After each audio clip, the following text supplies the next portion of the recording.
Muhammad sallallahu alaihi wasallam bertaklim kita kebebasan dengan segaf usul ila bima kutub al-Ghazali bin Ahmad bin Al-Hafidh Al-Muslim Profesor Dr. Abdullah bin Al-Ghazali bin Ustaz bin Ahmad Al-Hizam wa Idrus usul ila Rabi'uddin Syekh bin Azad bin Habibana Habib Hadi bin Ali bin Hasan Al-Dah wa ma'ahu Allah bin Ashrafun Ahlihun wa Ijazah Sulhun wa ila hadratin Nabi Muhammad sallallahu alaihi wasallam Fatihah.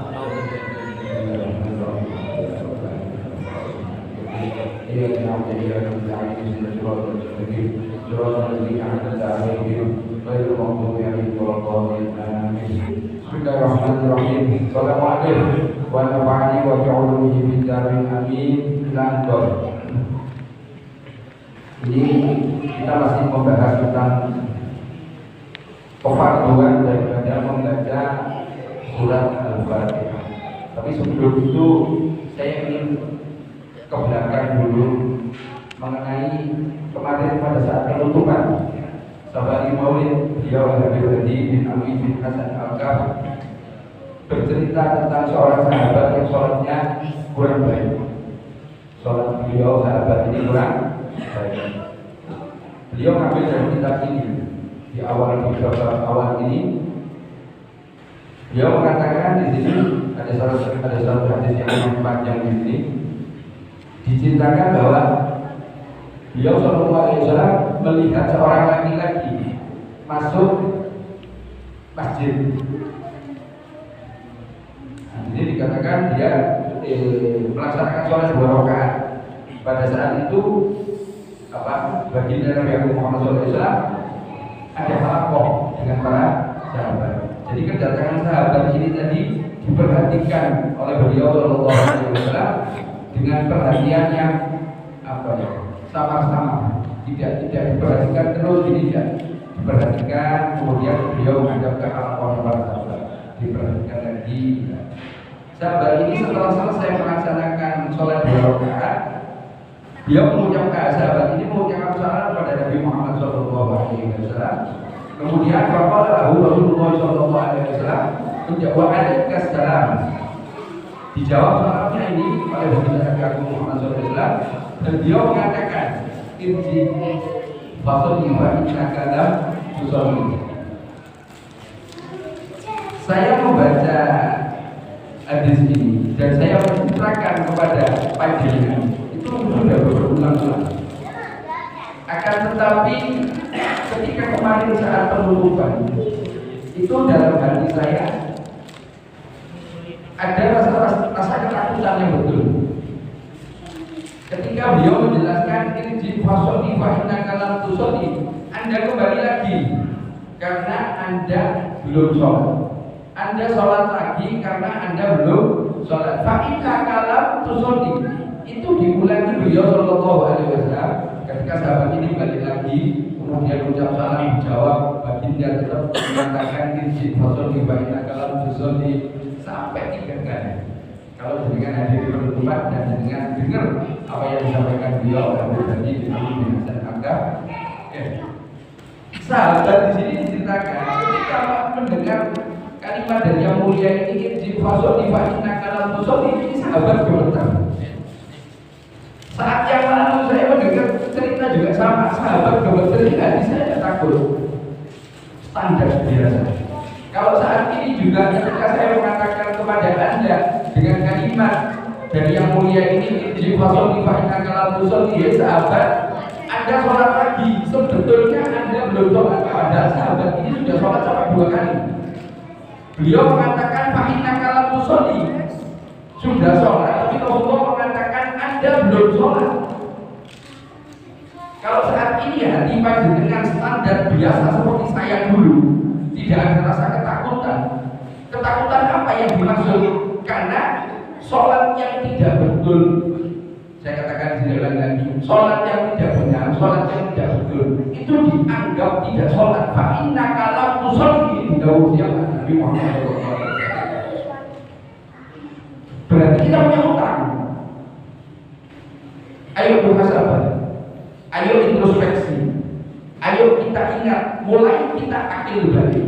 Karena ketika kita sudah balik, kalau laki-laki mimpi basah, kalau perempuan mens atau udhur atau head. Dari situ ketika kita sudah akil balik, tanggung jawab perbuatan ada pada kita, bukan pada orang lain. Dari situlah amal sudah diperhitungkan. Kemaksiatan sudah menjadi nilai dosa bagi individu yang sudah balik ini tadi. Kita ingat betul, harus kita ingat berapa kali kita sholatnya tidak benar, bukan meninggalkan sholat ya. Meninggalkan sholat juga ada hitungannya sendiri. Sholatnya tidak benar berapa kali? Karena apa? Fa'inna kalau musolli, sahabat ini tadi sholat tapi tidak benar. Oleh Nabi Muhammad diperintah irji fasolli, Anda pergi lagi, Anda sholat lagi. Fa'inna kalau musolli, Anda belum sholat. Kalau kita saya katakan seperti ini, kita masih bisa apa sih? Kita masih ada di dunia ini. Ibaratnya yang sholat belum kita kerjakan satu, sholat yang tidak benar kita kerjakan, itu tanggungannya sama, masih utang. Nah kalau besok sudah masuk ke bahasa, kita tidak bisa bayar utang. Kita bisa bayar utangnya di sini, di dunia ini. Karena dunia ini tempatnya beramal. Siapapun panjenengan, apapun kedudukan panjenengan, kalau punya tanggungan, ya pun bayar, harus bayar. Termasuk tanggungan utang kita ditambah utang sholat. Kalau kita kembali, beliau mengatakan, sholat itu yang diperiksa. Bukan berarti Allah periksa sholat kita, Allah sudah tahu, Allah betul-betul tahu. Sekarang pun kualitas sholat kita yang tahu hanya Allah dan kita sendiri. Keabsahan itu ada pada kita, diterima tidak hanya Allah. Saya ulangi lagi, keabsahan sahnya sholat ada pada tangan kita. Makanya dikatakan tolak ilmu dibanding dokter anak kulit muslimin. Orang muslim itu wajib tuntut ilmu. Wajibnya di sini bukan beban, justru bisa menjadi keselamatan, justru bisa menjadi maslahatnya kita sebagai seorang hambanya Allah. Sehingga ibadah yang kita lakukan kalau didasari dengan ilmu, kita tahu apa rukunnya ibadah itu, apa yang membatalkan ibadah itu, kita tahu. Itu yang saya maksud. Kembali pada perkara tadi, yang diperiksa pertama oleh Allah adalah perkara sholat.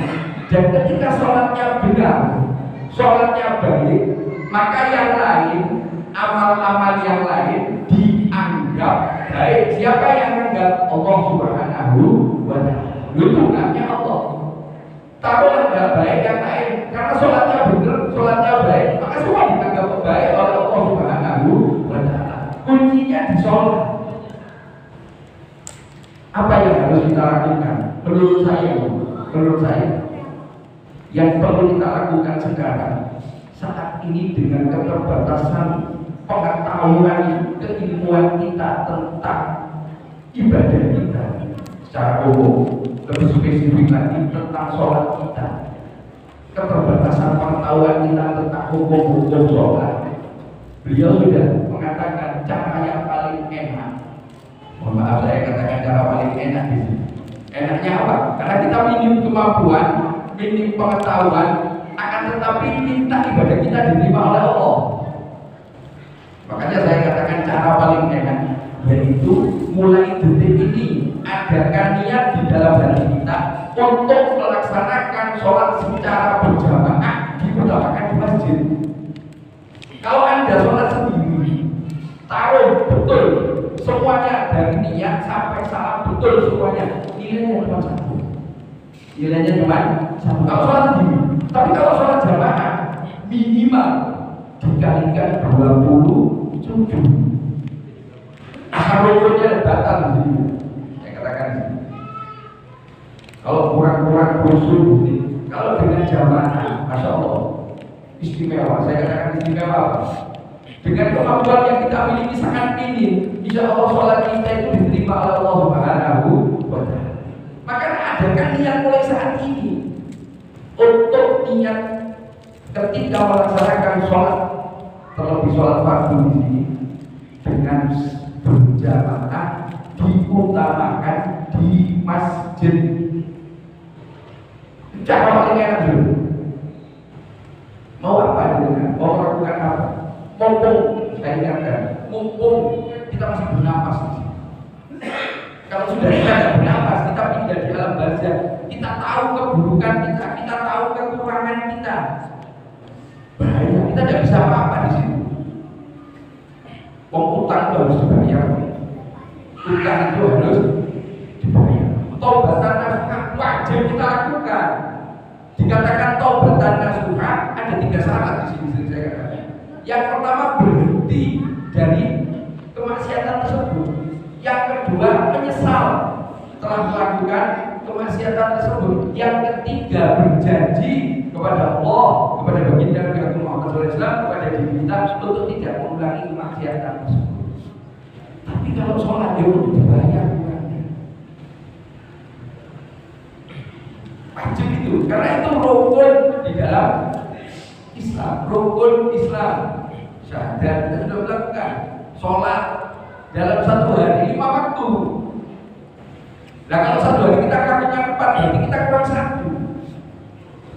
Utang 1 ini harus dibayar. Makanya kita belajar di sini sifat sholat Nabi, tapi pahami dulu kita punya tanggung jawab kepada Allah. Sholat kita itu bagaimana? Kita ingat salah satu contoh begini. Ketika kita sudah akil balik, taruh pertama kali akil balik, baik itu kalau perempuan menstruasi, kalau laki-laki mimpi basah, itu ada satu kewajiban. Yaitu adalah kita punya namanya hadas besar. Kalau laki-laki selesai maka harus menghilangkan hadas besar dengan cara mandi besar. Mandi besar ada tata caranya. Begitu juga perempuan, ketika masa haidnya sudah selesai, masa menstruasinya sudah selesai, maka dia punya kewajiban untuk menghilangkan hadas besarnya dengan cara mandi besar. Dan itu ada aturannya. Tanya pribadi kita pada saat akil balik pertama, kita tahu tidak cara mandi besar? Kalau kita tidak tahu, berarti kita bawa hadas besar sampai kita tahu cara menghilangkan hadas besar, tahu dan paham. Ada satu kasus di sini saya ceritakan di suatu tempat, di suatu masjid. Pada saat itu berbicara tentang masalah hadas besar. Saya tanya kepada jamaah putih pada itu, panjenengan seberapa cara mandi besar? Pertama tidak mau jawab. Akhirnya saya tanya, lah kalau jenengan nggak tahu bahaya, makanya saya beritahu caranya. Akhirnya ada seseorang yang jawab, apa mandi besar? Mereka menjawab, mandi besar adalah keramas. Bahaya di sini. Kalau pemahaman mandi besar keramas, waduh, dengan keramas kok sudah selesai. Tapi air yang kita gunakan untuk mandi besar itu ada syaratnya, ada ketentuannya. Untuk cara paling aman itu kita pakai air yang mengalir. Ya taruhlah ada satu keran di sini, nah, air yang mengalir di sini. Ini cara paling aman kita untuk mandi besar. Dan rukun daripada salah satu rukun mandi besar adalah niat. Kapan niat itu dilakukan? Ketika berkenaan dengan air saat pertama. Apa niatnya? Ya, nawaitu ghusla li raf'il hadatsin akbar fardhu. Itu harus terucap niat itu. Dan niat tempatnya ada pada hati. Kalau jenengan mandi besar dan niat, berarti tidak ada mandi besar. Ayo kita gunakan akal kita gunakan otak kita untuk berpikir. Karena sangat berbahaya di sini. Kemarin saya ketika mendengar beliau menjelaskan itu, betul-betul takut. Dan saya mulai mengoreksi, dan saya ajak kepada panjenengan untuk mengoreksi pribadi kita. Bagaimana kita sholat dulu? sholat kita sudah sah. Ada cara-cara di sini. Termasuk saya katakan di sini, kalau Anda tidak paham tentang mandi besar, maka sampai Anda paham di waktu ini sholat kita ya mohon maaf tidak sah, karena kita masih membawa adat besar. Saya tidak mau dosa. Kalau dosa urusannya Allah dan tahu. Memang ada kategori perbuatan yang masuk kategori dosa. Salah satunya orang yang punya adat besar tidak boleh ngaji, tidak boleh pegang Quran, tidak boleh berada di masjid. Nah kalau kita tidak paham, pahamnya dari kecil balik taruhlah 17 tahun. Terus pahaman di besarnya umur 40. Berarti dari 17 40 ini ya Allah alamin. Harus kita perbaiki di sini. Dengan apa? Ya pertama melakukan taubat nasuhan di situ. Kemudian hak-haknya Allah kita penuhi. Rukun ini tadi seperti sholat. Bisa diikuti nggak sih? Sebelum lebih jauh di sini nanti, Bobo masih nyampe Fatihah di sini. Bobo masih Fatihah. Belum menginjak yang lain. Kita kembali ke sini. Saya syukur kepada Allah. Allah berikan taufik kepada saya sehingga Allah berikan pengertian kepada saya. Cek kerjaanmu, cek sholatmu, betul tidak itu? Mulai sudah mengingat di sini. Nah kalau kita fan saja, kita merasa baik-baik saja, wis penting saya aku ibadah. Kalau seandainya di belakang ini kefahaman kita tentang mohon maaf menghilangkan hadas besar ini tidak benar, maka ya di waktu itu kita tidak ada sholat contohnya. Jadi bahaya model itu teramat sangat bahaya di sini. Mulai muhasabah, mulai mengingat, mulai mencari apa ya kebenaran dalam kehidupan kita ini. Jangan dianggap remeh. Kalau seandainya sampai detik ini saya ngomong hati dengan standar biasa, tidak rasa takut, ya banyak istighfar kepada Allah. Buktinya saya sering baca hadis ini bercerita, tapi tidak ada takut.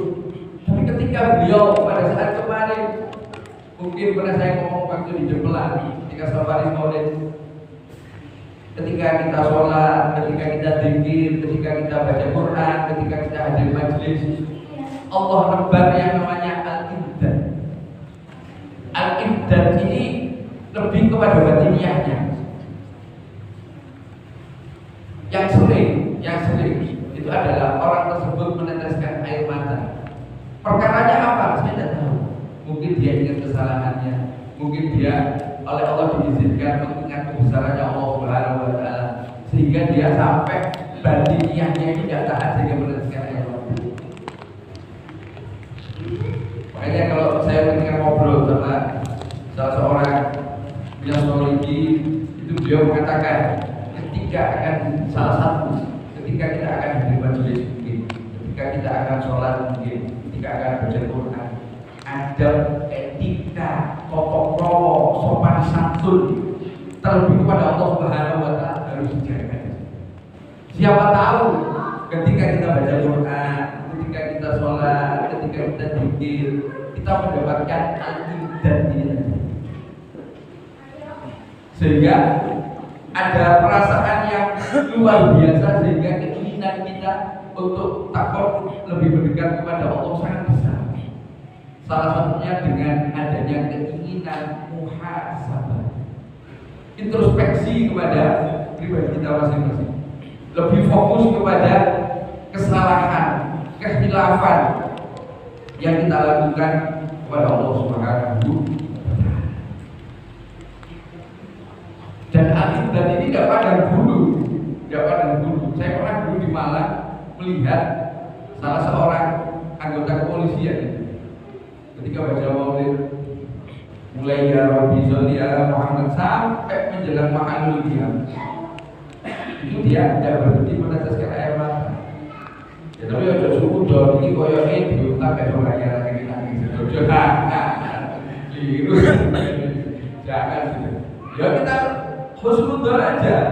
Siapa tahu Allah memberikan ini tadi, pemberian Allah namanya al-ibdad ini tadi, sehingga hatinya betul-betul menikmati, merasa nyaman, batiniahnya merasa tenang, merasa bahagia sehingga sampai dia meneteskan air mata. Dan ada tetap kemungkinan kita akan mendapatkan hal itu. Boleh diminta sama seperti rezeki. Ini sama pemberian Allah, tapi lebih kepada berniat, lebih kepada berniat. Bukan 5 menit tidak. Nah, ini ayo kita sama-sama mulai saat ini adakan niat untuk melaksanakan sholat, terlebih sholat fardu dengan berjamaah, dan utamakan untuk bisa melaksanakan di masjid. Tapi seandainya Anda diizinkan oleh Allah, karena sejatinya aktivitas di dunia di atas izin dan pengetahuan Allah, Anda bisa beribadah dengan baik, itu merupakan pertolongannya Allah. Kalau seandainya melihat orang yang belum ditakdir oleh Allah, maka Anda jangan berburuk sangka, Anda jangan menyakiti perasaan orang lain. Kalau Anda orang muslim yang bijak, maka doakan orang tersebut untuk bisa mendapatkan taufiknya Allah, sehingga Allah izinkan untuk bisa beribadah seperti yang dikehendaki Allah kepada individu tersebut. Kalau kita diizinkan, alhamdulillah syukur. Tapi kalau lihat orang lain belum, maka jangan dihujat, jangan dihina, jangan disepelekan. Kalau Anda orang muslim yang bijak, maka doakan orang tersebut untuk bisa ditakdir oleh Allah, diberikan taufiknya Allah Subhanahu wa taala untuk bisa melaksanakan ibadah sesuai kehendaknya Allah untuk orang tersebut. Bisa dipahami ya? Bisa dipahami. Ada yang ingin disampaikan? Kalau tidak ada, kita ucap positif. Karena waktu yang pertama akan waktu besok Jumat depan, insya Allah kita akan lanjutkan lagi masuk kepada perkara Fatihah. Kita lanjutkan perkara Fatihah. Ini mukadimah untuk memotivasi kita agar kita bisa beribadah yang lebih baik. Kita apa?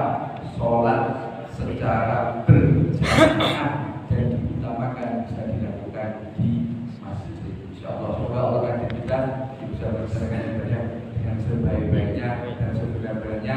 Allah berikan pemahaman kita dengan sebenar-benarnya kepahaman, sebaik-baiknya kepahaman tentang agamanya Allah dan tentang kasihnya Allah bagi kita Muhammad sallallahu alaihi wasallam. Insyaallah يا عليم يا سيدنا لا تهلك الستر عنا وعافنا واعف عنا وكلنا حيث كنا يا ربي يا عليم الحال إليك وجهت عمل فمن علينا بالإقبال وكلنا واصلح البال يا ربي يا رب الأرباب عبد فقير على الباب أتوقف فتى الأسباب مستخرجا بعد ما مات يا واسع الجود جودا الخير خير ما عندك فوق الذي رمى عبده فلك برحمتك في الحال يا مجد الخلق ترى ومسع الكل برا أسألك الستر على القبائل والأعطال يا من يرى سر قلبي أشهد لك حسبي فاغفر بعفوك ذنبي واصرف حسودي والأعمال ربي عليك اعتمادي كما إليك استنادي صدقا وأقصى مرادي رضاك الدائم الحال يا ربي إني أسألك العفو عني ولم يغب بك ظني يا ملك الملك يا واد أشكو إليك وأبكي من شؤم ظلمي وإفكي وسوء فعلي وتركي وشبت البر والقال وحب الدنيا ذميمة من كل خير عميمة فيها البلايا مقيمة وحسبها عفت وصغار يا ويح نفس القوية عن السبيل السوية الحق روج علي وقصدها جهوى الماء يا ربي وطلبتني وبالأمان ثبتني وبالوجود كبتني وبينتني بالأخبار قد استعنتك ربي على مداوة قلبي وحل عقدة كربي وقل إلى الغم ينجى يا ربي يا خير كافي اهلل علينا العوافي فليس شخص مخافي عليك تفسير وجمال يا ربي العبد ببابي يشرع لي مع عذابي ويهتدي بثوابي وقصد رحمتك حقا وقد أتاك بيسري وبكسالي وفقري فاجب بيسرك أسري بمد جودك والإفضال ودن عليه بتوبة تغسله من كل حوبة واغسله من شر أوبة لكل ما عنه قد حال فأنت مولى الموالي المنفرد بالكمال وبالعلا والتعالي على تعذر بأمثال جدك وفضلك وبرك يرجى وبدشك وقهرك يشى وذكر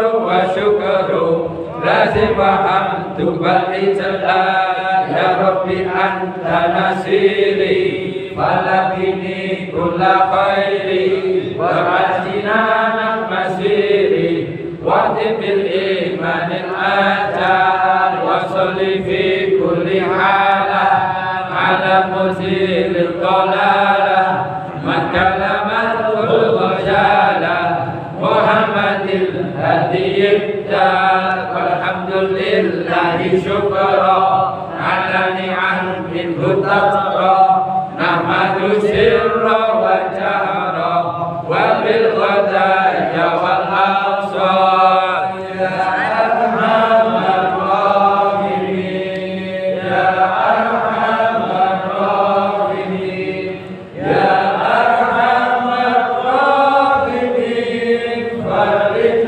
على المسلمين يا أرحم الراحمين يا أرحم الراحمين يا أرحم الراحمين فرج على المسلمين يا أرحم الراحمين يا أرحم الراحمين يا أرحم الراحمين فرج على المسلمين يا ربنا اعترفنا بأننا اعترفنا وأننا أسرفنا على لظى أسرفنا وتب علينا توبة تغسل لكل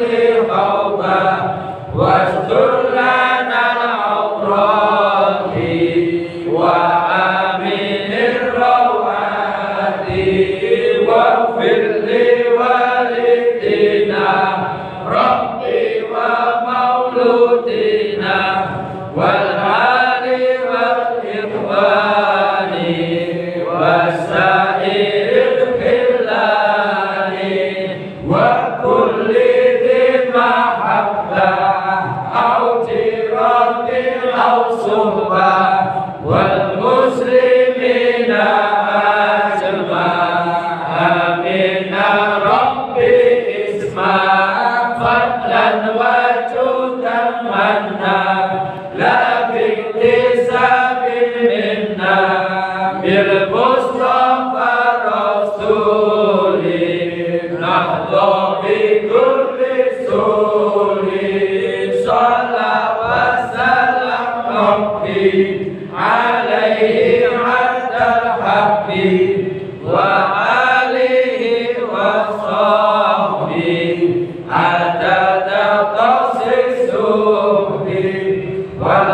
Alhamdulillahi bil badi wa tanahi subhanallahumma wa bihamdika asyhadu an la ilaha illa anta astaghfiruka wa atubu ilaik subhanallahumma wa bihamdika asyhadu an la ilaha illa anta astaghfiruka wa atubu ilaik subhanallahumma wa bihamdika asyhadu an la ilaha illa anta astaghfiruka wa atubu ilaik walhamdulillahi rabbil alamin. Banyak kekurangan, banyak kesalahan dari saya, mohon dimaafkan. Seandainya nanti tidak ada aktivitas lain, kita hadir di Majelis Buddha K5 di Masjid Al-Awsat di Ribut, insyaallah pada Isya mulai ini insyaallah.